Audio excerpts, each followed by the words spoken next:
Stranded for cycles on a toxic world he once called Punishment X Commando, Darius Thorn has survived by grit, tech scavenging, and solitude, but when a Virulent commander crashes into his exile carrying a volatile quantum shard, survival becomes war, hunted by apex predators, twisted by alien radiation. The two enemies turned allies must trust fight and evolve or become bones in Hellscape Sigma's ever-hungry soil. Lost and lonely until an unexpected event, the toxic precipitation burned through another section of the perimeter fence, and Darius Thorn knew it would be another sleepless night. He watched through reinforced windows as droplets sizzled against the energy shields protecting his hydroponics garden. The thunderous storm cast everything in an eerie green glow, reflecting off the thick canopy of the jungle beyond his compound. Time check, he spoke to the empty room. His own voice sounded strange to him. These days, local time is 23:47 hours. Marking day 8:47 of residents replied, Nova, his cobbled-together AI companion. The system was mostly salvage parts from his crashed escape pod, supplemented with scavenged tech from other unfortunate vessels that had met their end on this forbidden world. James ran calloused fingers through his graying beard, remembering when it had been all brown. 5 years of solitude aged a man faster than combat ever did. He'd chosen this exile, though. After what happened on Ravix Prime, he couldn't face civilization anymore. Better to disappear to an officially quarantined death world than deal with the aftermath of that mission. The isolation suited him, or at least that's what he told himself during the long nights when the Predator's screams echoed through the valley. This planet officially designated Tartheon 7, but which he'd named Hellscape Sigma, had never been successfully colonized. The combination of hostile wildlife, toxic vegetation, and extreme weather patterns had claimed every expedition that tried. But James had survived, more than survived. He'd built something here. The compound was a masterpiece of improvisation, a fortress of salvaged tech and ingenious workarounds. Solar panels protected by energy shields powered his hydroponics bay. Automated defense turrets kept the larger predators at bay. He had even managed to cultivate some of the local plants after discovering their medicinal properties. Movement at the eastern perimeter RI announced signature matches. Alpha Class Predator-designated Shadow Stalker. James moved to the monitoring station, watching thermal readings of the massive creature prowling just beyond his defenses. The locals called them Phantom Reavers before the planet was abandoned, 12-legged ambush predators the size of small shuttles. This one had been testing his defenses for weeks. Same one as before, he asked though he already knew the answer. Affirmative scar pattern on dorsal plates is consistent with previous encounters. James had nicknamed her Carnix after his old drill sergeant. Both were equally persistent and terrifying. He watched as she tested different approaches to his perimeter, methodically searching for weaknesses. These creatures were smart too. Smart. Every failed colonization attempt had underestimated their intelligence. The toxic precipitation intensified, forming small rivers of caustic liquid that flowed between the armored plates of his compound's exterior. The Shadow Stalker retreated into the jungle, but James knew she'd be back. They always came back. He was checking the hydroponic readings when a new alert flashed across his screens. Something had entered the atmosphere, something big. James switched to the long-range scanners he'd salvaged from an old survey satellite. A vessel was coming in hot, its trajectory all wrong for a controlled landing. Vehicle appears to be of Varthian design. Propulsion systems are failing. Impact predicted in sectors 7 through 9 within 3 minutes. James watched the vessel's desperate descent, remembering his own crash landing half a decade ago. No one survived long here without help. His first instinct was to ignore it. He'd chosen isolation for a reason, but as he watched the vessel breaking apart in the atmosphere, he knew he couldn't. Plot me the fastest route to the crash site, he said, already moving to his equipment room and warm up the crawler. Looks like we're gonna have company. As he donned his hazard suit and checked his weapons, James couldn't shake the feeling that his carefully constructed solitude was about to be shattered. The question was whether that would turn out to be a blessing or a curse. The toxic precipitation drummed against his armored roof, and somewhere in the darkness, Carnix the Shadow Stalker waited. But for the first time in 847 days, Darius Thorn was headed out into Hellscape Sigma, not just to survive, but to save someone else. He just hoped he remembered how. The The crawler's reinforced tires crushed vegetation beneath them as James followed the trail of debris. Pieces of sleek Varthian technology littered the jungle floor, their silvery metal already starting to corrode in the acidic environment. The crash site's signature blazed on his scanner less than a kilometer ahead, multiple predator signatures converging on the crash site. Nova warned through his comm unit 2 phantom reavers and a pack of razorbacks. James grimaced. The local wildlife had learned that crash site meant easy meals. He'd have to move fast. The crawler crested a ridge and he saw it. The Varthian vessel, about twice the size of his old shuttle, had carved a path through the jungle canopy. Its elegant design was now broken. The hull split open like a cracked egg. Smoke rose from the engines and emergency lights pulsed weakly through the toxic mist. He brought the crawler to a stop at a defensible position and grabbed his pulse rifle. Nova, maintain perimeter scan, alert me to any movement larger than a razorback. The toxic precipitation had lessened to a drizzle, but he still kept his helmet sealed as he approached the wreck. Movement caught his eye, a figure emerging from the vessel's emergency hatch, clearly disoriented. His first clear look at her stopped him in his tracks. She was tall, easily 7 feet, with pale lavender skin that seemed to shimmer in the strange light of Hellscape Sigma. Her features were striking, almost human, but with an ethereal quality that marked her clearly as Varthian. A long, muscular tail helped her balance as she stumbled from the wreck. Her silver hair was cropped short in what he recognized as a military style, and her uniform, though damaged, marked her as some kind of scout or explorer. She was also pointing a weapon at him. "Stop where you are," she called out in accented but perfect standard. "Identify yourself." James kept his rifle lowered, but ready. Darius Thorne, local resident. "And you might want to save the energy in that pistol. We've got bigger problems incoming." As if on cue, a razorback screech echoed through the jungle. The Varthian's large almond-shaped eyes widened slightly. Eyes that he now noticed were a deep violet with no visible pupils. "I am Scout Commander, Commander Vilix of the Varthian Exploration Fleet," she said, weapons still raised. "This is a restricted system." "What are you doing here?" A crash of undergrowth interrupted them. A razorback burst from the foliage, 600 pounds of muscle armor, plates and hunger. It charged straight at Commander Vilix, who spun with impressive speed despite her injuries.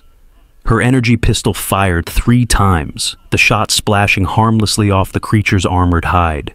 James's pulse rifle roared the heavy rounds, finding the weak spot behind the razorback's head plate. The beast crashed to the ground, sliding to a stop, mere feet from Commander Vilix. "That's what I'm doing here," James said. "Surviving. And right now, I'm trying to help you do the same. We've got about 2 minutes before its pack arrives and something much worse coming behind them. Your choice. Stay here and die, or trust the local expert." Commander Vilix's weapon wavered, then lowered. "My vessel's quantum shard is unstable. If those creatures damage it, then we're all dead. Nova, bring the crawler around Commander. Can you walk?" She took a step and stumbled her tail, whipping for balance. A gash on her leg was seeping silvery blood. "I can manage." James moved to support her, noting that despite her height, she was lighter than she looked. Her skin was fever-hot against his armor. "Crawlers this way. We need to move fast." Another screech closer this time. Commander Vilix tensed against him. "What are those things?" "Local wildlife. And those are just the small ones." They reached the crawler just as Nova's warning blared through the calm Alpha-class predator, approaching signature matches. Carnix, James muttered, "Of course it's her. Get in." He helped Commander Vilix into the passenger seat, noting how her tail curled instinctively for balance. The ground trembled as something massive moved through the jungle behind them. "Her vehicle cannot outrun a predator of that size," Commander Vilix said, checking readings on a device at her wrist. "Don't need to outrun it." James fired up the crawler's engines, "Just need to be smarter than it." "Hold on." He gunned the engine just as a shadow stalker burst from the canopy, but not Carnix. This was a younger male, more reckless, perfect. He steered straight at a patch of seemingly solid ground. "What are you doing?" Commander Vilix demanded. "Trusting me." Yet the crawler hit the patch at full speed and broke through into one of the numerous sinkholes that dotted Hellscape Sigma. The Shadow Stalker followed its momentum, carrying it forward before it realized the trap. They dropped 20 feet into a natural cave system as the predator scrambled at the edge. Above, James activated the crawler's lights, illuminating the phosphorescent fungi that lined the cave walls. The network runs for miles safest way to travel, if you know the routes. Commander Valix was staring at him, her expression unreadable. You are either brilliant or insane. Bit of both. Probably. He checked her leg. That needs treatment before it gets infected. My compound's about 30 minutes from here, unless you'd rather take your chances up top. A roar echoed down through the hole above them, followed by the sound of fighting. James had arrived, and she didn't like competition in her territory. I accept your assistance, Commander Violix said formally, but I will need to return to my vessel. The core won't explode. The fail-safes would have engaged during the crash, but we'll need to retrieve it soon, or the toxic precipitation will breach the containment. She looked surprised. You know, Varthian technology. I know enough. He guided the crawler deeper into the cave system. Right now, let's focus on keeping you alive. Then we can worry about your vessel. As they drove through the phosphorescent tunnels, James caught Commander Valix studying him with those strange violet eyes. He could practically see her reassessing her assumptions about this local resident. Good? They would both need to look past first impressions if they were going to survive what was coming. Because if there was one thing James had learned in 5 years on Hellscape Sigma, it could always get worse, when it usually did. The quantum matrix is completely fused. Commander Valix announced, her tail twitching in frustration as she examined the salvage core components spread across James's workbench. 3 days had passed since the crash, and they'd managed to retrieve the critical parts before the toxic precipitation destroyed them. Even if we could fabricate new containment rings, the material degradation is too severe. James looked up from where he was cleaning his pulse rifle. There's a solution, might not be one you like. Her violet eyes fixed on him. She'd stopped pointing weapons at him, but that gaze still felt like it could pierce armor. Explain, we can rebuild it using salvage from other crashed ships. There's a graveyard about 60 clicks south, ships that tried to land here over the decades. Varthian ships used quantum bubble technology for their cores. Old human ships used quantum fold drives. Similar principles, different execution. We could adapt. Absolutely not.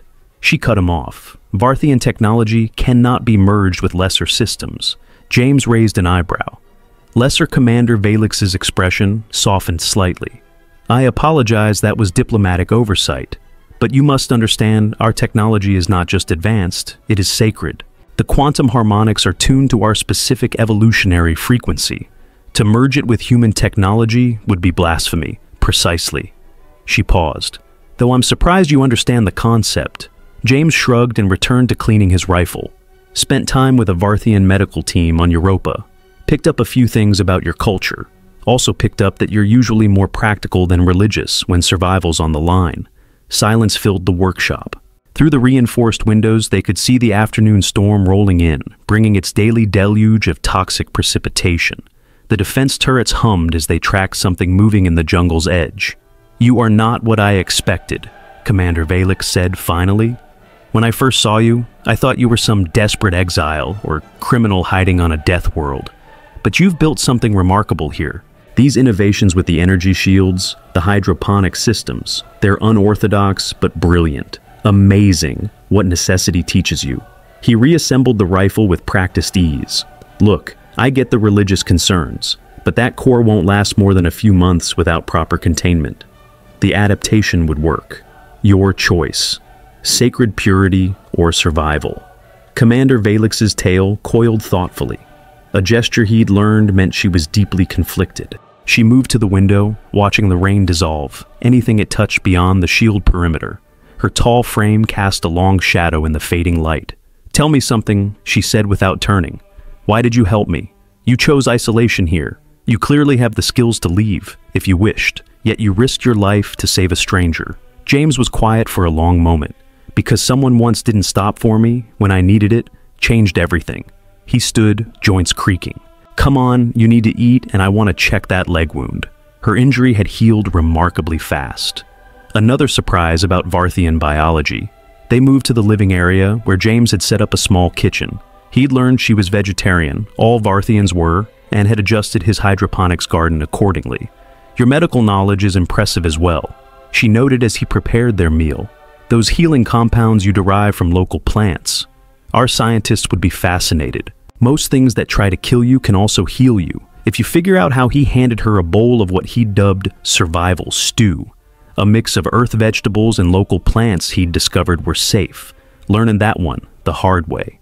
They ate in comfortable silence, the storm raging outside. James noticed how she'd adopted some of his habits, checking sightlines, monitoring the defense readouts, listening for unusual sounds. She was adapting to Hellscape Sigma's rules. There was a mission, he said suddenly, surprising himself. Ravik's Prime. 5 years ago, it went bad, real bad. I was the only survivor, but the official report, it wasn't true. They wanted me to back their story. I refused Zira's eyes, met his understanding dawning, so you chose exile rather than compromise your honor. Something like that? He'd never told anyone that before.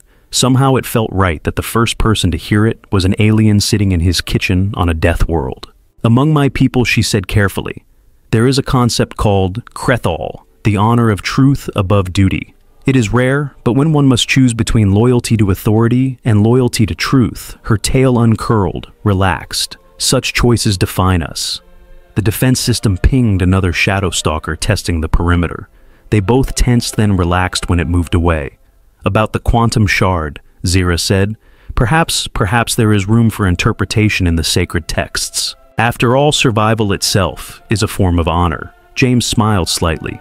Tell you what, tomorrow I'll show you my plans for the adaptation. You can decide if they're sacrilegious or not. For now, want to learn how to play binary draw. Poker human card game all about reading your opponent and knowing when to take risks. Her expression shifted to what he now recognized as a Varthian smile, subtle but genuine. You will find I am an excellent study, Darius Thorn. As he dealt the cards, James realized something. For the first time in 5 years, his self-imposed exile didn't feel like punishment anymore. It felt like it might be leading somewhere new. Of course, that's when all hell broke loose. The alert. Klaxon shattered their quiet card game. James was on his feet instantly. Muscle memory from years of constant vigilance taking over Aria. Report multiple Alpha-class signatures approaching from 3 vectors. Out is 13 and rising, Commander Valix's tail went rigid. 13. You said Phantom Reavers were solitary hunters. They are. James was already moving to the weapon locker, which means something's driven them together. Something worse, the perimeter sensors were lighting up like a Christmas tree. Through the reinforced windows, they could see massive shapes moving in the toxic precipitation.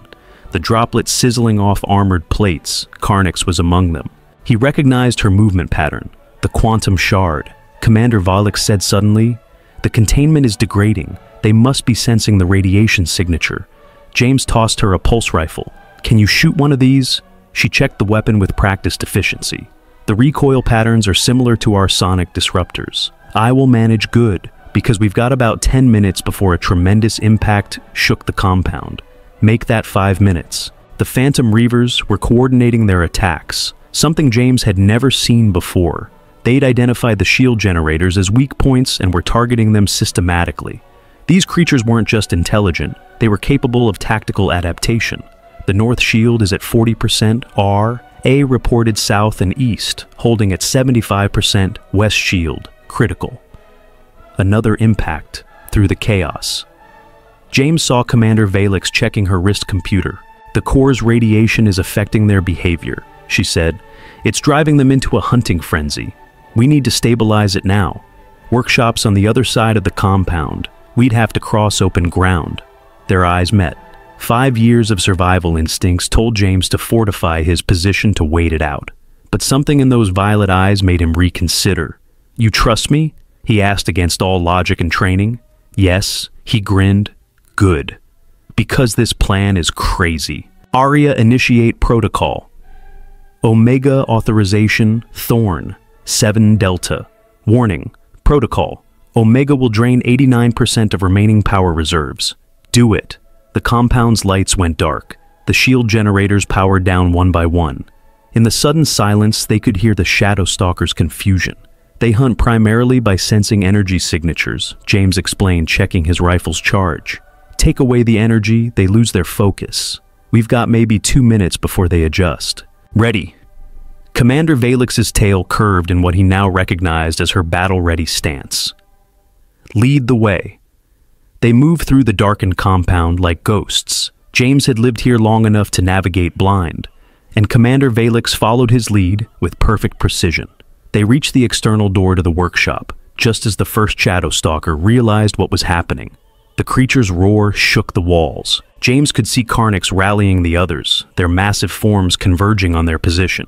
They sprinted across the open ground as toxic precipitation sizzled against their protective gear. "Cover me!" Commander Valix shouted as they reached the workshop. She went straight to the quantum shard, while James took up a defensive position. The first Shadow Stalker crashed through the perimeter where the shields had been. James's pulse rifle thundered, the round sparking off its armor plates, but he'd learned their weak points over the years. 3 precise shots, and the beast stumbled. How long he called out the containment field has completely collapsed. "Commander?" Valix replied, her fingers dancing over the controls. "I need to wait." She paused. "James, your adaptation plans? The human quantum fold principles, they could work, but I'll need more power." Another Shadow Stalker joined the first, then another Carnix would be next. She always saved her attack for when prey was weakest. "How much power? Everything you have left. But the calibration must be perfect or we all die anyway." James switched to his backup weapon. "Area reroute all remaining power to the workshop on my mark." They could see Carnix now, her massive form moving through the rain like a nightmare given flesh. The other Phantom Reavers parted for her, and James remembered why the original colonists had named this planet Hellscape Sigma. "Ready." He asked. Commander Valix's hands were flying over the core controls. "Ready, Arya." Mark the workshop hummed to life as every bit of remaining power flooded into it. Commander Valix's modifications to the quantum shard began to glow with an otherworldly light. Carnix charged. "Containment stabilizing," Commander Valix announced. "But the power's not enough. We need..." James moved without thinking. He grabbed the backup generator he'd been saving for emergencies, ripped open its casing, and connected it directly to the core assembly. James knew the feedback will. The generator exploded in a cascade of energy. James felt the blast throw him back, felt the searing heat even through his protective gear. But through the pain and chaos, he saw the quantum shard pulse with renewed power. A wave of energy rippled out from the core. The Phantom Reavers recoiled as one, their hunting frenzy disrupted by the quantum harmonics. Then Carnix backed away, her predatory focus broken.